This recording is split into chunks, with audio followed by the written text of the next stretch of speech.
Next one up, since I sold the Radio Shack White Tiger buggy, is a Nikko f10 or the frame buggy.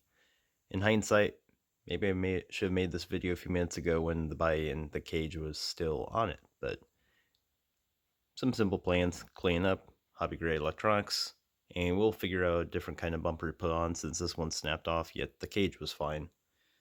See you then.